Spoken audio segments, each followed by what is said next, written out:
Hello friends, स्वागत है आपका स्टार क्रिएटिव क्लासेस पर। दोस्तों, हमारे चैनल पर आपको सीएटी के जितने भी ऑल सब्जेक्ट है, सीडीपी, हिंदी, ईवीएस और मैथ वगैरह के, तो उसके पूरे वीडियोस मिलते रहेंगे उनके कंटेंट के। और इसी के साथ दोस्तों महा टीएटी और टेट के और एजुकेशन से रिलेटेड वीडियोस भी आपको मिलते रहेंगे। तो हमारे चैनल को आप ज़रूर सब्सक्राइब कर ले। इसी के साथ दोस्तों आज का जो हमारा टॉपिक है, जो कि सीएटी का जो ईवीएस का सब्जेक्ट है दोस्तों, उसकी तो एनसीईआरटी के जो इंपॉर्टेंट पॉइंट्स होते हैं एनसीईआरटी में के, जहाँ से क्वेश्चन बनते हैं, तो आज हम वो देखने वाले हैं। तो शुरू करते हैं दोस्तों। जैसा कि आज के जो हमारा टॉपिक है दोस्तों, वो ईवीएस का है कि ईवीएस के जो एनसीईआरटी के है इंपॉर्टेंट पॉइंट्स है, जहाँ से क्वेश्चन बनते हैं ज़्यादातर, तो उस तरह के पॉइंट्स हम आज देखने वाले हैं कि जहाँ से क्वेश्चन बनते हैं, जो पॉइंट्स से क्वेश्चन बनते हैं वो पॉइंट्स को हम आज समझने वाले हैं। और आपको पता ही है कि ईवीएस के अंदर दोस्तों 15 मार्क के एनसीईआरटी से क्वेश्चन आते हैं, एंड एनसीईआरटी से 15 मार्क के और पेडालॉजी से 15 मार्क के, इस तरह से 30 मार्क का पूरा पेपर होता है।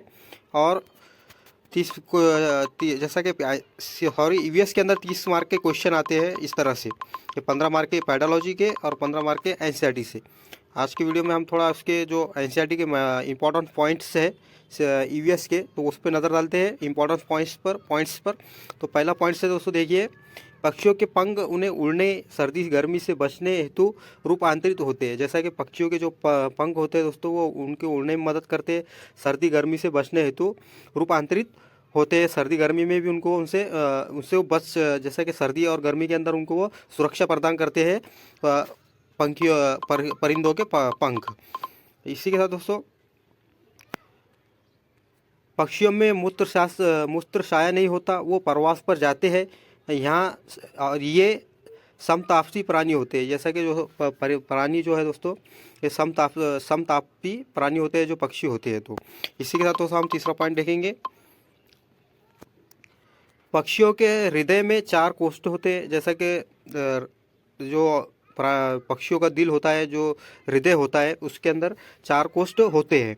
इसी के साथ हम देखेंगे नीचे चौथा 5वां पॉइंट्स। और इसी के साथ दोस्तों देखिए, जहाँ से क्वेश्चन बन रहे हैं हम वही पॉइंट ले रहे हैं इसमें, जहाँ से क्वेश्चन आते हैं जो परिंदों से, जो जानवर से, तो वही पॉइंट इसमें हमने आज कवर करने वाले हैं। तो आप ज़रूर पूरा ये वीडियो देखिए। तो ये देखिए, गोरिया फाख्ता शकरखोरा जोड़ों में रहते हैं, ये अपना घोंसला स्वयं बनाते हैं।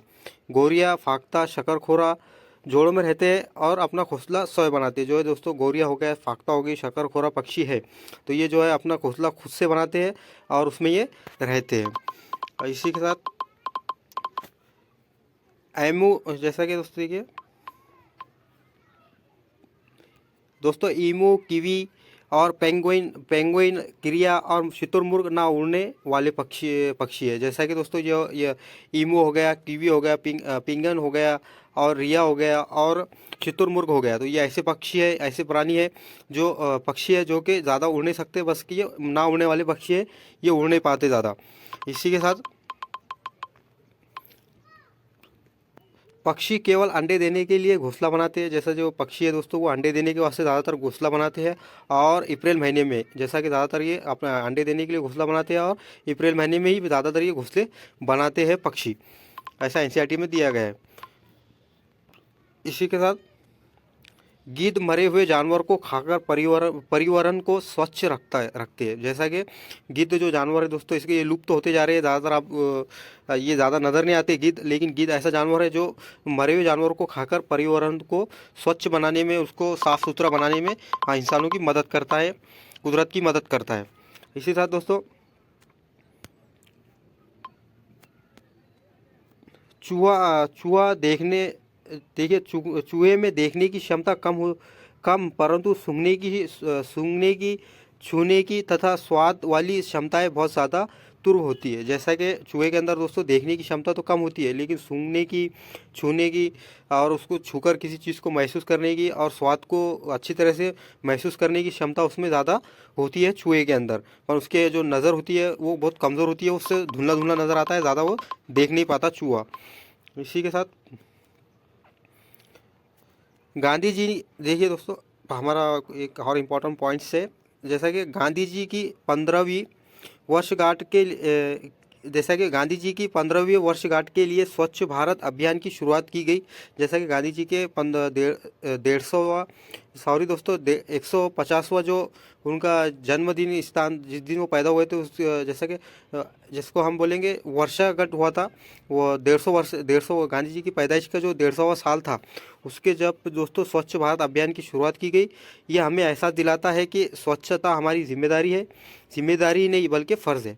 जैसा कि गांधी जी की पुण्यतिथि 150वीं जो पुण्यतिथि दोस्तों, उसमें स्वच्छ भारत अभियान की शुरुआत की गई और ये हमें एहसास दिलाता है कि स्वच्छता हमारी जिम्मेदारी नहीं बल्कि हमारे लिए ये फ़र्ज़ है। एनसीईआरटी के अंदर ऐसा दिया गया है। एक एक लाइन को इसी तरह याद रखना बहुत ज़रूरी है। पेपर में एक लाइन ही पूछता है सीधा सीधा। और इसी के साथ तो वर्ली जनजाति वर्ली आर्ट्स कला के लिए प्रसिद्ध है। ये महाराष्ट्र की शैली है जो कि गाय और गोबर की मिट्टी से बनाई जाती है। जैसा कि दोस्तों महाराष्ट्र के अंदर जो है वर्ली चित्रकला जो है बहुत प्रसिद्ध है, जो कि काय से बनाई जाती है। एक गाय और गोबर की गाय के गोबर से और मिट्टी को मिलाकर ये चित्रकारी की जाती है, ये वर्ली की जाती है। इसको वर्ली आर्ट कहा जाता है, वर्ली आर्ट कहा जाता है, जो कि महाराष्ट्र में बहुत प्रचलित है, बहुत मशहूर है। इसी के साथ दोस्तों बगुला भैंस, जैसे बगुला भैंस पर बैठकर उसके कीड़ों को खाता है। जैसा कि बगुला जो है भैंस के ऊपर जो कीड़े होते हैं भैंस के ऊपर, तो उसको खाता है। इस प्रकार बगुला और भैंस पर जैसा कि इस प्रकार बगुला भैंस पर बैठता है क्योंकि बगुले और भैंस का सजीव संबंध होता है। जैसे कि भैंस और जो बगुला है उसका सजीव संबंध होता है, इसलिए वो उसकी पीठ पर बैठता है और उसके ऊपर जो कीड़े होते हैं तो उसको वो खाता है। इसी के साथ उत्तराखंड में पहाड़ों के बीच में एक ऐसी जगह है जहाँ फूल ही फूल है, फूल ही फूल होते हैं। ये फूलों की घाटी कहलाती है। जैसा कि उत्तराखंड में एक पहाड़ी का इलाका है जहाँ पर जो है फूल आपको चौतरफ जिधर भी आप नज़र फैलाएंगे उधर आपको फूल ही फूल नज़र आएंगे, तो उसे फूलों की घाटी कहा जाता है और ये जो है उत्तराखंड में है। हम दोस्तों आज की वीडियो में सारे इंपॉर्टेंट पॉइंट देखने वाले हैं। इसी के साथ दोस्तों गुलाब जल और गिलिरिन को बराबर मात्रा में मिलाकर शीशी में भर लो और इसमें कुछ नींबू की जैसा इसमें कुछ बूंदे नींबू की डालो। इससे इस्तेमाल से सर्दी में त्वचा फटती नहीं है। जैसा कि दोस्तों जो गुलाब जल होता है, गुलाब जल और गिलिरिन जो है, इसको मिलाने से और उसमें कुछ बूंदे नींबू के निचोड़ने से आप कभी उसको मिलाकर एक शीशी में भरकर रख लेंगे और सर्दी में कभी आप इसका इस्तेमाल करेंगे तो आपकी त्वचा जो होती है इससे फटती नहीं है और रूखापन भी से चला जाता है। ये घरेलू नुस्खा बोलते हैं हम इसको, घरेलू नुस्खा, घर का जो नुस्खा, दादी माँ का नुस्खा, नानी का नुस्खा, ऐसा होता है। इसी के दोस्तों पक्षियों की हड्डी खोखली होती है। जैसा कि पक्षियों की हड्डी खोखली होती है, इसमें हवा भरी होती है। जैसा जो पॉइंट हम देख रहे हैं दोस्तों उसमें देखिए बताया गया है कि पक्षियों की जो हड्डी होती है, हड्डी जो होती है वो खोखली होती है। जो पक्षी होते हैं उनकी हड्डियाँ जो होती है खोखली होती है और उसमें हवा भरी भी होती है। इसी के साथ पक्षी एक ही समय में दोनों आँखों से दो अलग अलग चीज़ों पर नज़र डाल सकते हैं। पक्षी जो है दोस्तों वो अपनी दोनों आँखों से दोनों तरफ दो चीज़ों पर नज़र डाल सकते हैं, अलग अलग चीज़ों पर नज़र डाल सकते हैं। क्योंकि आपने पक्षियों को देखा होगा एक नाक इधर से होती है, एक आँख इधर से होती है, बल्कि वो बराबरी में नहीं होती है बल्कि साइड से होती है उनकी आँखें पक्षियों की। तो इसलिए वो एक ही टाइम पर दो अलग अलग चीज़ों पर नज़र डाल सकते हैं। इसी के साथ दोस्तों पक्षी देखने हेतु अपनी गर्दन को ज़्यादा घुमाते। जैसा कि पक्षी कोई चीज़ को उनको स्पष्ट देखना है कि कौन सी चीज़ है तो उसकी गर्दन को वो घुमा लेते हैं क्योंकि उनकी आँखें की पुतलियाँ घूम नहीं सकती। जैसा कि पक्षी के जो होते हैं दोस्तों वो जो उनकी आँखों की पुतलियाँ होती है वो घूम नहीं पाती है, इसलिए वो अपनी गर्दन को ज़्यादातर घुमा लेते हैं और घुमाने के बाद ही उनको कोई चीज़ नज़र आती है। इसी के साथ दोस्तों हम एक पॉइंट और देखेंगे। चील, बाज और गिद्ध हमसे यानी कि मनुष्य से 4 गुना ज़्यादा दूर तक देख पाते हैं। जैसा कि चील हो गया, बाज हो गया, गिद्ध हो गया, ये मनुष्य से ज़्यादा दोस्तों, जैसा कि हमसे यानी कि मनुष्य से ये 4 गुना ज़्यादा देख सकते हैं। इनकी खासियत होती है चील, बाज और गिद्ध की। इसी के साथ दोस्तों रात में जागने वाले जानवर हर चीज़ को सफ़ेद और काली देखते हैं। जैसा कि जो रात में जागने वाले जानवर होते हैं दोस्तों वो हर चीज़ को काली और सफ़ेद देखते हैं, सॉरी। इसी के साथ दोस्तों कान सुनने में मदद करते हैं। जैसा कि कान जो होते हैं दोस्तों सुनने में मदद करते हैं। पक्षी, मेंढक, छिपकली, मगरमच्छ के भी कान होते हैं लेकिन दिखाई नहीं पड़ते। इनके छेद जैसे कान होते हैं। जैसा कि दोस्तों कान जो है वो सुनने में मदद करते हैं, लेकिन मेंढक हो गया, छिपकली हो गया, मगरमच्छ के भी कान होते हैं लेकिन ये दिखाई नहीं पड़ते, बल्कि ये छेद जैसे होते हैं, सुराख जैसे ये होते हैं बारीक से। जैसा कि इनका कोई आकार नहीं होता, बस ये छेद होता है इनका बस इनके अंदर। इसी के साथ दोस्तों अंडे देने वाले जीव अंडिया कहलाते हैं। जैसे कि जो अंडे देने वाले जीव होते हैं वो अंडिया कहलाते हैं। जैसे मछली, मेंढक, सिरप्रूप और पक्षी इन जीवों के कान दिखाई देते हैं। जैसा कि और पक्षी इन जीवों के कान दिखाई नहीं पड़ते। और जो जैसा कि अंडे देने वाले जो पक्षी होते हैं दोस्तों, जैसा कि मछली हो गया, मेंढक हो गया, सिरप्रूफा हो गया, और इसी के साथ दोस्तों और कुछ पक्षी है जिनके कान दिखाई नहीं पड़ते, वो शरीर पर इनके बाल भी नहीं होते। जैसा कि मछली हो गया और मेंढक हो गया और सरीसृप हो गया। तो ये इनके जो है दोस्तों में इनके कान तो नहीं होते, और इनके जिस्म पर बाल भी नहीं होते, शरीर के ऊपर बाल भी नहीं होते हैं।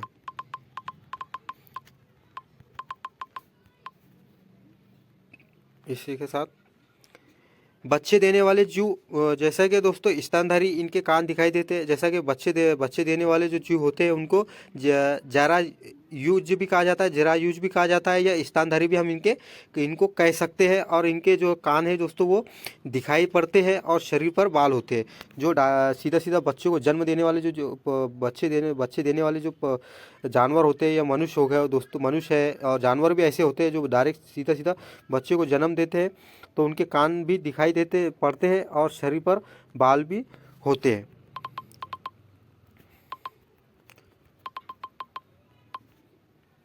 इसी के साथ एक पॉइंट और देखेंगे हम नेक्स्ट।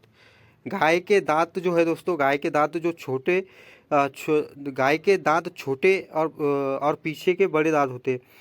पीछे के बड़े वो चपटे होते हैं। तो जैसा कि दोस्तों गाय के जो सामने के जो अगले दांत होते हैं वो छोटे होते हैं, और जो पिछले जो दांत होते हैं वो बड़े होते हैं और चिपटे होते हैं, यानी कि दांत टाइप में होते हैं वो। चिपटे दांत होते हैं, चपटे दांत होते हैं पीछे के, और सामने के बड़े होते हैं गाय के दांत। और इसी के साथ दोस्तों बिल्ली के दांत जो है नोकीले होते हैं, जो मांस को फाड़ने के लिए काम आते हैं। जैसा कि बिल्ली के जो दांत होते हैं वो जो है दोस्तों नोकीले होते हैं, और वो जो मांस खाने के लिए इस्तेमाल करती है उसको फाड़ने के में काम आती है। इसी के साथ कंगारू चूहा कभी पानी नहीं पीता। इसी के साथ दोस्तों एक पॉइंट हम जो देख रहे हैं उसके अंदर ये बताया गया है, एनसीईआरटी का पाने के जो कंगारू चूहा है दोस्तों वो पानी नहीं पीता। इसी के साथ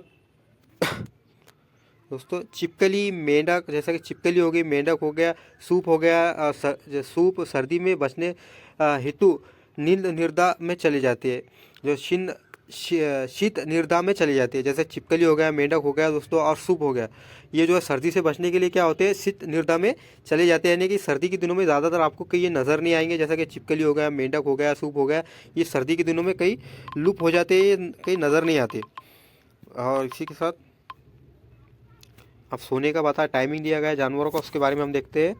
जैसे कि गाय 4 घंटे और अजगर 18 घंटे, जिराफ 2 घंटे, बिल्ली 12 घंटे, हाथी 4 घंटे और शेर 8 घंटे सोते हैं। जैसा कि सोने के ताल्लुक से कौन सा जानवर कितने घंटे सोता है, ऐसा भी क्वेश्चन बनता है। तो गाय दोस्तों 4 घंटे और अजगर 18 घंटे, जिराफ 2 घंटे, बिल्ली 12 घंटे, हाथी 4 घंटे, शेर 8 घंटे तक सोता है। ये जानवरों की सोने का टाइमिंग है, इनकी जो कैपेसिटी है वो बताई गई है एनसीईआरटी के अंदर। इसी के साथ दोस्तों ये देखिए एक पॉइंट और देखते हैं। सांपों को नचाने वालों को कालबेरिया कहते हैं। जैसा कि जो सांपों को नचाने वाले लोग होते हैं दोस्तों, हमारे तरफ तो सपेरा कहते हैं, लेकिन खास एनसीईआरटी के अंदर नाम दिया गया है कि उन लोगों को कालबेरिया कहते हैं। कालबेरिया लोग सांप के डंक से, निशान से जान लेते हैं कि किस सांप ने काटा है।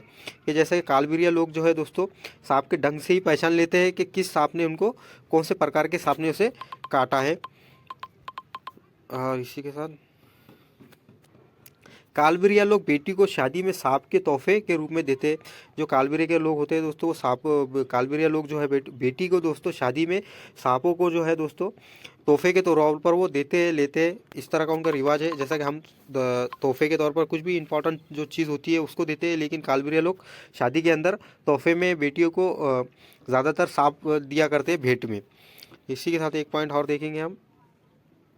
सन 2004 दिसंबर में आई सुनामी से कुछ समय पहले जानवरों के अजीब व्यवहार और उनके द्वारा की गई चेतावनी भरी आवाज़ों को एंडोमार की एक मिनट देखिए एंडोमार की खास आदिवासी जाति समझ गई।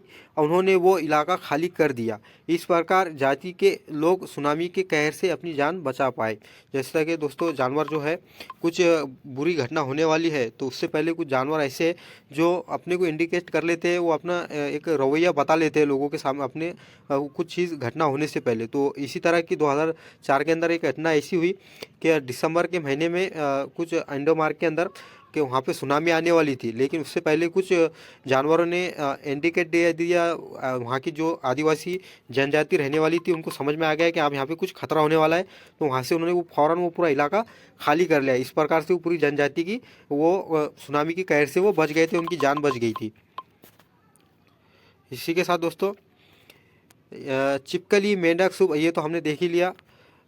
अजगर के सोने के बारे में भी देख लिया, ये डबल से रिपीट हो गया है हमारे शायद, तो ये एक बार हम और देख लेते हैं। जैसा कि ये पॉइंट हम डबल देख लेते हैं। गाय 2 घंटे, अजगर 18 घंटे, जिराफ 2 घंटे और बिल्ली 12 घंटे, हाथी 4 घंटे और शेर 8 घंटे तक सोते हैं। ये ऐसा है कि सोने की ये टाइमिंग दी, सो कैपेसिटी दी गई है कि कौन सा जानवर कितने घंटे सोता है। तो गाय 4 घंटे, अजगर 8 घंटे, जिराफ 2 घंटे और बिल्ली 12 घंटे, हाथी 4 घंटे, शेर 8 घंटे। और ऐसा ये सोने का इनका स्टेप टाइमिंग है। जैसा कि 8 घंटे तक ये अपने कोई जानवर 4 घंटे, गाय जो है 4 घंटे सोती है, अजगर 18 घंटे सोता है, जिराफ 2 घंटे, बिल्ली 12 घंटे तक सोती है और हाथी जो होता है 4 घंटे और शेर जो है 8 घंटे। तो ऐसे इनकी जो है कैपेसिटी, जो इनकी जो सोने की जो है टाइमिंग कैपेसिटी है वो दी गई है एनसीईआरटी के अंदर, वो हमने देख लिया।